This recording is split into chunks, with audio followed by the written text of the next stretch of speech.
دوستو، کربلا کا نام سنتے ہی دماغ میں صرف جنگ اور شہادت آتی ہے، لیکن کربلا کے اندر ایک ایسا انسان بھی تھا جس کی کہانی اگر دھیان سے سنی جائے تو دل ہل جاتا ہے۔ یہ کہانی ایک ایسے شخص کی ہے جو پہلے دشمن کی طرف تھا لیکن آخر میں کربلا کا سب سے بڑا ہیرو بن گیا۔ السلام علیکم ورحمۃ اللہ وبرکاتہ۔ ان کا نام ہے حر بن یزید ریاحی۔ جب امام حسین کربلا کی طرف بڑھ رہے تھے اس وقت یزید کی طرف سے ایک فوجی دستہ بھیجا گیا۔ اس دستے کا سردار تھا حر۔ اس کا کام تھا صرف ایک چیز، امام حسین کو آگے بڑھنے سے روکنا۔ حر اپنے ہزاروں سینکوں کے ساتھ راستے میں کھڑا ہو گیا۔ ریت اڑ رہی تھی، دھوپ تیز تھی اور سامنے وہ قافلہ تھا جس میں رسول اللہ صلی اللہ علیہ وسلم کے نواسے تھے۔ حر نے کہا، آپ کو آگے جانے کی اجازت نہیں ہے۔ ماحول بہت بھاری تھا لیکن اس وقت بھی امام حسین نے غصہ نہیں کیا۔ انہوں نے بہت سکون سے کہا، ہم لڑنے نہیں آئے ہیں، ہمیں بس ایک جگہ کی تلاش ہے۔ جب نماز کا وقت آیا ایک بہت عجیب واقعہ ہوا۔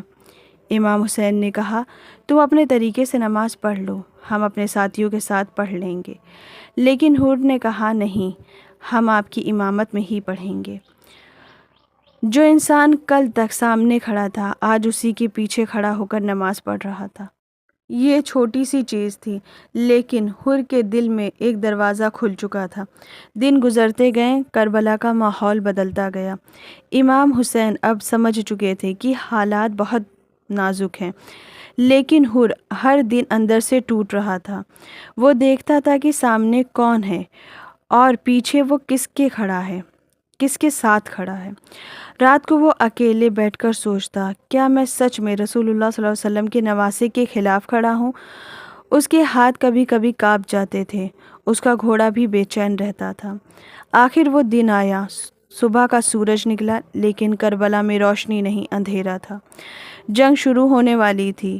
حر اپنی فوج میں کھڑا تھا لیکن اس کا چہرہ بدل چکا تھا۔ وہ بار بار اپنے گھوڑے کو دیکھتا، پھر امام حسین کے خیمے کی طرف دیکھتا۔ اس کے اندر جنگ چل رہی تھی، ایک طرف دنیا کی نوکری اور حکم اور دوسری طرف حق اور سچائی۔ اچانک حر نے اپنے گھوڑے کی لگام کھینچی۔ اس کے ساتھی بولے، حر کہاں جا رہے ہو؟ لیکن حر نے کوئی جواب نہیں دیا۔ وہ گھوڑا تیزی سے دوڑا اور سیدھا اس طرف جہاں امام حسین کھڑے تھے۔ ریت اڑ رہی تھی، دل دھڑک رہا تھا۔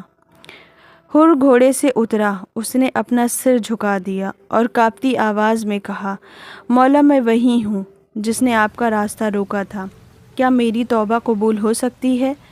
یہ سن کر ماحول خاموش ہو گیا۔ امام حسین نے اسے دیکھا اور کہا، اللہ تمہاری توبہ قبول کرے۔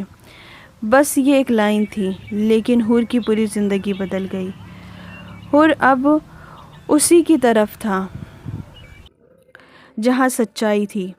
وہ دشمنوں کی فوج کے سامنے کھڑا ہو گیا۔ اب وہ اس طرف نہیں تھا جہاں پہلے تھا، اب وہ حق کے ساتھ تھا۔ لڑائی شروع ہوئی۔